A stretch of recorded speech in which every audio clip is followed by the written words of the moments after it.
దానిలో వ్రాయబడిన వాటన్నిటి ప్రకారం చేయటము నువ్వు జాగ్రత్త పడుతున్నట్లు దీవరాత్రములు కానీ ధ్యానించిన యెడల నీ మార్గమును వర్ధన చేసుకుని చక్కగా ప్రవర్తించదు.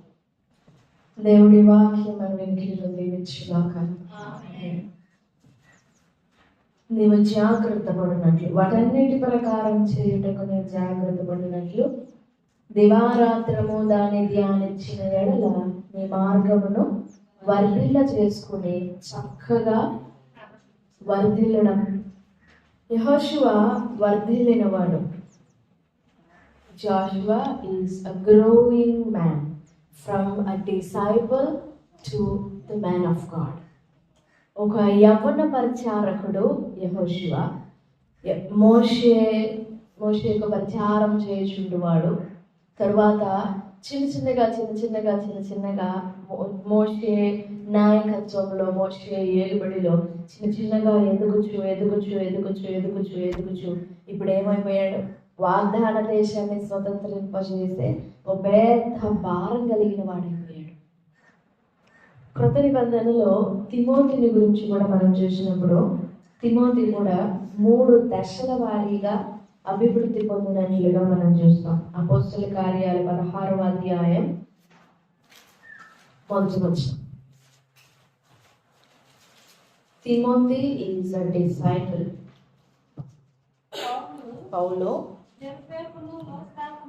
వచ్చిన ఒక శిష్యుడు ఉన్నాడు. అతడు విశ్వసించిన ఒక యూదురాలి కుమారుడు. అతని తండ్రి గ్రీసు దేశస్థుడు. చాలండి. తిమోతి మొట్టమొదటి నుండి ప్రభువుని ఎరిగిన వాడు కాడు, ఒక అన్యుడు. తండ్రి గ్రీసు దేశస్థుడు, అన్యుడు, తల్లి యూదురాలు. కానీ వారు విశ్వాసముందిన, తిమోతి పత్రికలో ఉంటుంది కదా, తిమోతి తల్లి, తిమోతి అవ్వ చాలా ప్రత్యేకమైన ఓ అద్భుతమైన విశ్వాసము కలిగిన వారు. 2 పత్రిక 1వ అధ్యాయం 3-5 కలిసి ఉంటాయి చూడండి. నా ప్రార్థనలు ఏంది ఎడతెగక మీరు జ్ఞాపకం చేసుకోవచ్చు. తలుచుకొని సంపూర్ణ ఆనందం కలుగుటకై చూడవలెనని రేయి పగళ్ళు అపేక్షించుచు నిష్కపటమైన విశ్వాసం జ్ఞాపకం చేసుకొని పితృాచార ప్రకారం నిర్మలమైన మనస్సాక్షితో దేవుని ఎడల కృతజ్ఞుడనై ఉన్నాను. ఆ విశ్వాసం మొదట అవ్వయి అయిన లోయిలోను నీ తల్లి అయిన యూనిస్లోను వసించెను. అది నీ యందు సహా వసించుచున్నది. తన తల్లి తన అవ్వ వారిలో నుండి తిమోతికి విశ్వాసం నేర్పబడినది. ఫస్ట్ తిమోతి ఒక అన్యుడిగా ఉన్నా కానీ, అన్యుడిగా ఉన్నాడు. ప్రభుని ఎరగక మనకు ప్రతి ఒక్కరు కూడా అన్యులే కదా. ప్రభుని ఎరిగిన తర్వాత మొట్టమొదట శిష్యుడుగా ఉన్నాడు. ఎవరు? తిమోతి. ఈ అపోస్తల కార్యాలు 16:1 చదివారు కదా, అక్కడ తిమోతి అను ఒక శిష్యుడు ఉండేడు. శిష్యుడుగా ఉన్నాడు తిమోతి. ఆ శిష్యునిగానే ఉండిపోలేదు, జీవితకాలం శిష్యునిగానే మిగిలిపోలేదు తిమోతి. మరి ఎలాగ గ్రో అప్ అయ్యాడు అని అంటే, ఇది తిమోతి పత్రిక 1వ పత్రికలో చూడండి, 1వ అధ్యాయం 2వ వచనం చూడండి. విశ్వాసమును బట్టి నా నిజమైన కుమారుడకు తిమోతికి శుభమని చెప్పి వ్రాయినది. ఇప్పుడు ఎలాగ డెవలప్ అయ్యాడో చూడండి, గ్రో అయ్యాడో చూడండి. ఒకప్పుడు శిష్యుడుగా ఉన్నాడు, కానీ ఇప్పుడు కుమారునిగా ఉండి పౌలు బాధ్యతలన్నీ అక్కడింద చూడండి 3-4 వచనాలు. మాసిదోనియకు వెళ్ళుచుండగా సత్యమునకు భిన్నమైన బోధ చేయవద్దని కల్పన కథలు, మితం లేని వంశావళులు, విశ్వాస సంబంధమైన దేవుని ఏర్పాటుతో కాక అవి కలిగి ఉన్నవి కనుక వాటిని లక్ష్య పెట్టొద్దని కొందరికి ఆజ్ఞాపించడానికి నువ్వు ఎఫెసులో నిలిచి ఉండాలి, నువ్వు ఎఫెసులో బోధ చేయాలి అని నిన్ను ఎఫెసులో ఉంచాను. ఏం చేయడానికి? భిన్నమైన బోధలను ఎదిరించడానికి. వారు విశ్వాస సంబంధమైన ఏర్పాటుకు వ్యతిరేకంగా మాట్లాడుచుండగా ఆ అబద్ధ బోధనలను, ఆ తప్పుడు బోధనలను, అబద్ధమైన బోధనలను, వాటన్నింటినీ ఎదిరించడానికి సామర్థ్యము గలవాడిగా తిమోతిని పంపించాడంట పౌలు. అంత కఠినమైన మాటలను ఎదిరించడానికి శిష్యుడుగా ఉన్న తిమోతి ఆ కఠినమైన మాటలను, అబద్ధమైన వాటిని ఎదిరించి ఆ భిన్నమైన బోధకు వ్యతిరేకముగా సత్యమైన బోధ వాళ్ళకి నేర్పడానికని పౌలు తిమోతిని ఎఫెసునకు పంపించాడు. అంటే ఒక పొజిషన్ నుండి, ఒక అనుభవం నుండి మరొక అనుభవానికి ఎలా డెవలప్ అయ్యాడో చూడండి తిమోతి. తర్వాత ఇదే తిమోతి పత్రిక 6వ అధ్యాయము 11వ వచనం. దైవజనుడా, దైవజనుడా, తిమోతికి ఇవ్వబడిన 3 పేర్లై. మొదట శిష్యుడిగా ఉన్నాడు, తర్వాత నిజమైన కుమారుడిగా ఉన్నాడు, ఏది భారం బాధ్యతలు అప్పగించగలిగిన కుమారునిగా ఉన్నాడు, మూడవదిగా దైవజనునిగా ఉన్నాడు. అలా ఎదిగాడు. కాబట్టి ఈ 2 పత్రికలను రాశాడు పౌలు తిమోతికి. నా నిజమైన కుమారుడైన తిమోతి, దైవజనుడైన తిమోతి, ఇదిగో నీకు హెచ్చరిక నీవే. సంఘాన్ని ఎలా ఏలుబడి చేసుకోవడానికి పాస్టరల్ ఎపిసోడ్స్ అవి, ఆ 2 కూడా 2 తిమోతికి రాసిన 2 పత్రికల్లో కూడా. ఒక కాపరి పత్రికలు అంటారు. కాపరికి ఉండవలసిన లక్షణాలు, కాపరి నడవవలసిన విధానాలు, సంఘములో యవనస్తులను ఎలా చూడాలి, వృద్ధులను ఎలా చూడాలి, విధవరాళ్లకు ఉండిన విధులేంటి, యవనులకు ఉన్న విధులేంటి, వీటన్నింటిని గురించి వివరించి వ్రాసి ఇచ్చాడు తిమోతికి పౌలు. ఈ సాయంకాల సమయంలో నీవు నేను మనము కూడా ఒక మెట్టులో నుండి మరొక మెట్టు ఎక్కాలి, ఇంకొక మెట్టులో నుండి ఇంకొక మెట్టు ఎక్కాలి, ఇంకొక మెట్టులో నుండి ఇంకొక మెట్టు ఎక్కాలి. కానీ అక్కడే ఉండిపోకూడదు. మనం వర్ధిల్లాలి, మనం ఎదగాలి. ప్లేస్ నుంచి ప్లేస్కి కాదు, ఒక స్థలం నుంచి మరొక స్థలానికి కాదు, ఒక ఊరు నుంచి మరొక ఊరికి కాదు, మనం వర్ధిల్లాలి. యెహోషువ ఒకప్పుడు యవ్వనుడు. ఆ యవ్వనుడు గుడారములో నుండి బయటికి రాలేదు అని ఉండింది. కానీ తర్వాత వచ్చేసరికి యెహోషువని దేవుడు ఎలా డెవలప్ చేస్తూ వచ్చాడో చూడండి. యెహోషువ కుటుంబం వర్ధిల్లిందని నేను చెప్పట్లేదు, అందులో లేదు అసలు. యెహోషువ కుటుంబం వర్ధిల్లలా, యెహోషువ సంపద వర్ధిల్లలా, యెహోషువ యొక్క ఆశీర్వాదం వర్ధిల్లలా. మరి ఏ విషయంలో యెహోషువ వర్ధిల్లాడు అని అంటే ఆత్మ సంబంధంగా. ఏ విషయంలో వర్ధిల్లాడు? ఆత్మ సంబంధంగా. నీవు నేను ఉన్న స్థితిలో ఉండిపోకూడదు. ఉంచదు వాక్యం. నువ్వు వాక్యానికి లోబడదు. పొద్దున చెప్పుకున్నాం కదా, ఆ వాక్యపు నేర్పరితనంలో నువ్వు నడిపించబడుతుంటే నువ్వు అక్కడే ఉండిపోవు, నువ్వు పెరుగుతావు, వృద్ధి పొందుతావు. ఎస్తేరు బానిసలాగా ఉన్నారు యూదులందరూ కూడా. ఆ బానిసలలో నుండి కొంతమందిని, కన్యకలైన వారందరినీ కూడా ఒక చోట సమకూర్చారు. ఒకవేళ రాజుకు నచ్చితే రాజనగర్లోనికి పంపడానికి.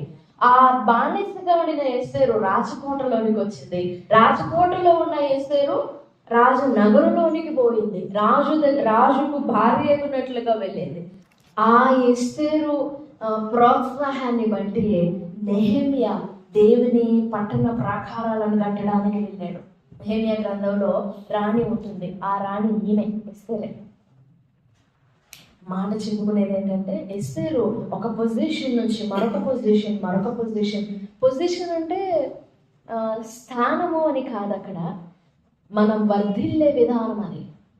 శిష్యునిగా, తర్వాత కుమారునిగా తిమోతి, తర్వాత దైవజనునిగా. మనం కూడా అలాగా ఒక్కొక్క మెట్టు అలాగా వర్ధిల్లాలి.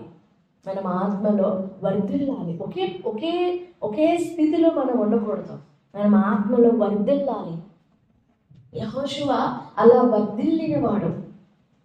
నువ్వు స్వాధీనం చేసేదవు అనే మాట రావడానికి ముందు యెహోషువ బాలునిగా మోషేకు పరిచారం. జస్ట్ మోషే ఏమన్నా చెప్తే పని లేదంట, అది తీసుకొని రాపో, అది ఆ కర్ర తీసుకొని రాపో, ఇది తీసుకొని రాపో అని చెప్పినప్పుడు ఆ బండ తీసుకొని రాపో, రాయి తీసుకొని రాపో, అది ఆ మాట రాయి అని, అలాంటి చిన్న చిన్న అన్నిటికీ లోబడుతూ పరిచయం చేసుకుంటూ వచ్చాడు. తర్వాత యుద్ధం చేయమనగా, తర్వాత గుడారంలోనికి పోయి దేవునితో మోషే మాట్లాడగా ఉండిన ఆ మేఘములో, ఆ గుడారములో మాట్లాడాను.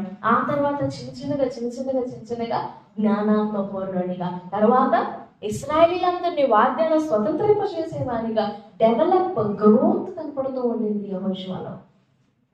మనం కూడా అలాగా వర్ధిల్లాలి. దేవుని ఆత్మ మనల్ని ఆత్మ సంబంధంగా వర్ధిల్ల చేస్తారు.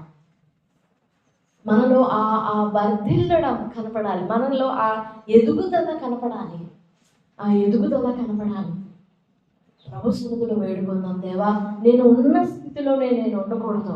నేను ఒక్కొక్క మెట్టు నేను ఎదగాలి, నేను వర్ధిల్లాలి. యెహోషువలో మండిన ఆ మంట, మోషేలో మండుచున్న పొదను చూసిన ఆ మంట ఎన్ని సంవత్సరాలు మండించింది మోషేని. అంత గడ్డు ప్రజలు వాళ్ళు, కఠినమైన ప్రజలు వాళ్ళు. అలాంటి వారందరిని మోసుకుంటూ సాత్వికంగా కాపాడుకుంటూ, వారి మీద ఆయాసపడకుండా, వారి మీద కోపపడకుండా, వారి మీద విరుచుకుపడకుండా, తన మనసు నలిగిపోకుండా, తన మనసు కృంగిపోకుండా ఎంత జాగ్రత్తగా వారిని 40 సంవత్సరాలు పరిపాలన చేసుకుంటూ వచ్చాడు. ఏది ఇలాంటి ఊళ్ళో ఉండి కాపాడడం కాదు, అరణ్యంలో వారి పోషణ దిక్కు కూడా మోషేనే. నీళ్లు కావాలా మోషేనే, ఆహారం కావాలా మోషేనే, ఆరోగ్యం కావాలా మోషేనే. ఒకసారి పావులు వచ్చినాయి, విష సర్పాలు వచ్చినాయి, వెంటనే మోషేకి వెళ్ళి తిరిగారు. తేళ్ళు వచ్చినాయి, ఆకలి దప్పికైంది మోషే వైపు, భయం వేసింది మోషే వైపు. వాళ్ళు జస్ట్ నడవడం వరకే, జస్ట్ ప్రయాణం చేస్తున్నారు అంతే. ఎక్కడ ఆగాలి, ఎక్కడ స్టార్ట్ అవ్వాలి, మేఘం కొనసాగడం, మేఘం ఆగడం, ఏ దిక్కుకు పోవాలి అన్నీ చూసుకునేది మోషేనే. ఎంత భారం ఉంటుంది ఉండదా? మోషేనే చేయాల్సింది. వాళ్ళేమి బరువులని మోసుకొని ప్రయాణం చేయడం వరకే, ప్రయాణం చేసుకుంటూ పోవడమే. ఎక్కడ ఆగాలో చెప్తాడు, అక్కడ ఆగుతారు, తింటారు. మళ్ళీ ఎక్కడ స్టార్ట్ అవ్వాలో చెప్తాడు, మళ్ళీ వెళ్తారు. ఏ దిక్కుకు పోవాలో చెప్తాడు. రాళ్ళు తగిలినాయా మోషే, రాళ్ళు తగులుతున్నాయి దారిలో. ఏమన్నా తేళ్లు కనపడుతున్నాయా మోషే, ఇక్కడేందో తేళ్లు కనపడుతున్నాయి అంటారు. దప్పికైతుందియా మోషే, తప్పికైతుంది అని అంటారు. పోనీ ఆ నీళ్లు వారి మనసుకు తగినట్టుగా తీయగా లేవా మోషే, నీళ్లు బాగలేవు. మోషే ఇదిగో ఈ మన్నా తిని నోరు చప్పబడిపోయింది. అన్నిటికీ మోషేనే. వాటన్నింటిలో కూడా మండగలిగాడు మోషే, వాటన్నిటిలో కూడా మండగలిగాడు. నువ్వు నేను అలా మండాలి దేవుని కోసం, మండాలి దేవుని కోసం. దేవుడు నన్ను మండించాలి. అప్పుడు మనం అనేకులను మండించగలుగుతాం. మనం మండితేనే కదా మనలోని మంట ఇంకొకరికి అంటుకునేది. నీలో ఆ మంట పెట్టాలి దేవుడు, నీ హృదయంలో ఆ మంట పెట్టాలి దేవుడు. నిన్ను అలా వర్ధిల్ల చేయాలి. ఒక్కొక్క మెట్టు పైకి ఎక్కాలి, మెట్టు దిగ్గూడదు కిందకి. కాకపోతే చివరి దినాల్లో, చెంత దినాల్లో 10వ మెట్టులో ఉన్నవారు 6వ మెట్టులోనికి, 7వ మెట్టులో ఉన్నవారు 4వ మెట్టులోనికి, 3వ మెట్టులో ఉన్నవారు 1వ మెట్టులోనికి జారిపోతున్నారు. విశ్వాస భ్రష్టులైపోతున్నారు. ఒకప్పుడు పరిశుద్ధులుగా బ్రతుకు జీవించిన వారు, ఎలాంటి లోపం లేకుండా, ఎలాంటి డాగు లేకుండా ఉన్నవారు, కానీ చిన్న లోపాలు, చిన్న పొరపాట్ల వల్ల వారు కుప్పకూలిపోతున్నారు. భూమి మీదకి వచ్చినప్పుడు నేను విశ్వాసం కనుగొందునా అన్నారు యేసు ప్రభు వారు. అలాంటి క్లిష్టమైన కాలం ఇది. ఇలాంటి కాలంలో ఈ వక్ర జనము మధ్య, పడిపోయే జనాల మధ్య, అవిశ్వాసులైన వారి మధ్య, అవిధేయులైన వారి మధ్య, మూర్ఖ జనము మధ్య, దుష్ట జనముల మధ్య, చీకటిలో నడిచే ప్రజల మధ్య మనం మండాలి. అవిశ్వాసులు కూడా మండేటట్లుగా మండాలి మనం, అవిధేయులు కూడా మండేటట్లుగా మండాలి మనం. అంతేగాని వారిలో కలిసిపోకూడదు మనం. వారి దుష్టత్వంలో, వారి అవిధేయతల్లో, వారి అవిశ్వాసాల్లో కలిసిపోకూడదు. మనం వారిలో నుండి ప్రత్యేకింపబడి మండాలి. మనం ఏర్పరచబడిన వారు సైతము జారిపోయి పడిపోయి కృపలో నుండి తొలగిపోయే కాలం ఇది. విశ్వాస భ్రష్టులైపోయే కాలం ఇది. ఎందుకంటే భ్రమపరచు ఆత్మలు, భ్రమలను ప్రేరేపించు ఆత్మలు, అనేకమైన అపవిత్ర ఆత్మలు లోకంలో కాదు సంఘముల మీద పనిచేస్తున్నాయి. ఒక్కొక్కరిని దారి తప్పించు. నువ్వు ఎక్కడ పడితే పడిపోతావో అక్కడ నేను కొట్టడానికి ప్రయత్నం చేస్తా ఉంటది. నీ మీద గురి పెడుతూ ఉంటుంది. 24 గంటలు గురి పెడుతూ ఉంటుంది. మనం ఎప్పుడో గుర్తున్నప్పుడు ప్రార్థన చేసుకుంటాం, దేవా నన్ను కాపాడు, రక్షించని. అది గుర్తున్నప్పుడు కాదు, 24 గంటలు మన మీద గురి పెట్టే ఉంటుంది. అలాంటి పరిస్థితుల్లో కూడా మనం మండుతూనే ఉండాలి. ప్రభుని వేడుకోవాలి, దేవా నా బలహీనతలలో నేను మండాలి. నా బలహీన సమయాల్లో కూడా నేను మండుతూనే ఉండాలి. నా మంట వాటన్నిటిని దూరం పెట్టాలి. నేను అలాగ మండాలయ్యా. నాలో లోకం, పాపం, శరీర సంబంధమైనవి, భూసంబంధమైనవి, ప్రకృతి సంబంధమైనవి ఇలాంటివి ఏవి నా యందు నిలువకుండా నన్ను రోషం గల వ్యక్తినిగా, నేర్పరితనం గల వ్యక్తినిగా, భారం కలిగిన వ్యక్తిగా, శ్రద్ధ కలిగిన వ్యక్తిగా, బాధ్యత కలిగిన వ్యక్తిగా నన్ను తీర్చిదిద్దు, నన్ను ఒక యెహోషువ వలె చెయ్యి అని ప్రభు సన్నిధిలో మనం వేడుకోవాలి. ఆ మంట మోషేకి ఆ రోజున దేవుడిచ్చిన మంట 40 సంవత్సరాలు కంటిన్యూ అయ్యి. యెహోషువ ఎన్ని సంవత్సరాలు జీవించాడు చూడండి, 110.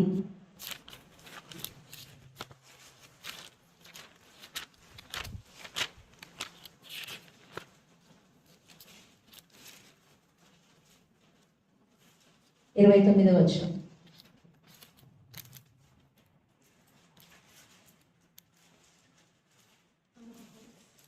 24వ అధ్యాయం యెహోషువ గ్రంథం 29వ వచనం. తరువాత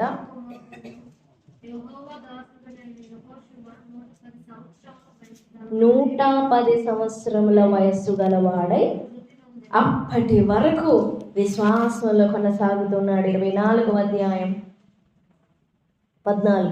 కాబట్టి మీరు యెహోవా యందు భయభక్తులు గలవారై ఆయనను నిష్కపటముగాను సత్యముగాను సేవించుచు మీ పితరులు నది అద్దరిని ఐగుప్తులోను సేవించిన దేవతలను తొలగద్రోసి యెహోవానే సేవించుడి. యెహోవాను సేవించుట మీ దృష్టికి కీడని తోచిన ఎడల మీరు ఎవరిని సేవించెదరో, నది అద్దరిని మీ పితరులు సేవించెదరో, అమోరీయుల దేశమున మీరు నివసించుచున్నారే వారిని సేవించెదరో నేడు మీరు కోరుకొనుడి. మీరెవరిని సేవింపకోరుకొని నేనును నా ఇంటి వారును యెహోవాను సేవించెదము. అప్పుడెప్పుడో మోషే కాలంలో నేర్చుకున్నాడు. 110 సంవత్సరాల వరకు దేవుణ్ణి సేవించడం కీడు అనుకుంటున్నారంట ప్రజలు. భక్తి చేయడం కీడు అనుకుంటున్నారు. దేవుని వెంబడించడం కీడు అనుకుంటున్నారు. పరిశుద్ధంగా ప్రవర్తించడం కీడు అనుకుంటున్నారు. అలాంటి టైమ్స్లో యెహోషువ ఉన్నాడు. అలాంటి టైమింగ్లో యెహోషువ అంటున్నాడు, మీరు ఎలాగైనా బ్రతకండి. మీరు కీడు అనుకుంటున్నారు కదా, కాదు. మీరు దేవుని సేవించడం కీడు అనుకుంటున్నారు కదా, నేనైతే అలా అనుకోవట్లేదు. నేను నా ఇంటి వారందరూ మేము యెహోవానే సేవిస్తాము, మేము యెహోవానే వెంబడిస్తాము, మీరు కూడా వెంబడించండి అని 110 సంవత్సరాల వయసులో చనిపోయినాడు యెహోషువ. ఎన్ని సంవత్సరాలు?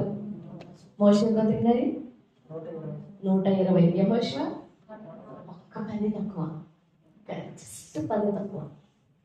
120, 110.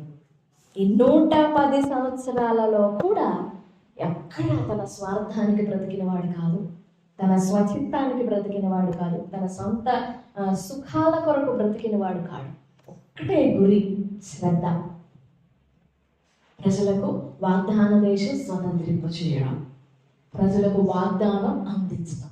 వారు వాగ్దాన దేశం చూడాలి, వాగ్దాన దేశం జయించాలి, వాగ్దాన దేశం స్వతంత్రించుకోవాలి. ఇది యెహోషువకు ఉన్న ఒకే ఒక గురి. లాస్ట్ వరకు దేశమంతటిని చూపించాడు, జయించాడు, స్వతంత్రింపజేశాడు. స్వతంత్రించిన వాళ్ళల్లో కొంతమంది దేవుణ్ణి సేవించడం కీడు అనుకున్నారు. కానీ ఎలాంటి అనుభవము, ఎలాంటి భోగభాగ్యాలు అనుభవించకుండా కష్టపడుతూ వచ్చిన యెహోషువ మాత్రము విడిచిపట్ల దేవుణ్ణి చివరి వరకు ఊపిరారిపోయేంత వరకు, ప్రాణం పోయేంత వరకు సేవిస్తూనే ఉన్నాడు, నమ్మకంగా, రోషంగా, శ్రద్ధగా. ప్రభు సన్నిధిలో వేడుకున్న ప్రభువా, నన్ను ఒక యెహోషువ వలె చేయండి. నేను వర్ధిల్లాలి, నేను ఒక్క చోటనే ఉండకూడదు. వాక్యం అర్థం చేసుకునే విషయంలో నేను వర్ధిల్లాలి, నేను గ్రో అవ్వాలి, పెరగాలి, నా జ్ఞానం వృద్ధి కావాలి, వాక్యం విశ్వసించే విధానంలో నేను వృద్ధి పొందాలి, చదవడంలో వృద్ధి పొందాలి, ప్రార్థించడంలో వృద్ధి పొందాలి, నీతో సహవాసంలో వృద్ధి పొందాలి. ఆత్మ సంబంధంగా నేను మెట్లు ఎక్కాలే కానీ నేను దిగకూడదయ్యా, నన్ను వర్ధిల్ల చేయి, నేను మండాలి నీ కోసము అని ప్రభు సన్నిధిలో ప్రార్థన చేసుకుందాం, బ్రతిమలాడదాం. ఆ మంట మనలో నింపుకొని వెళ్దాం ఇక్కడి నుంచి. దేవుడి మాటలన్నీ మన వెంకిడిలో దీవించుదాకా. ఆమేన్, ఆమేన్.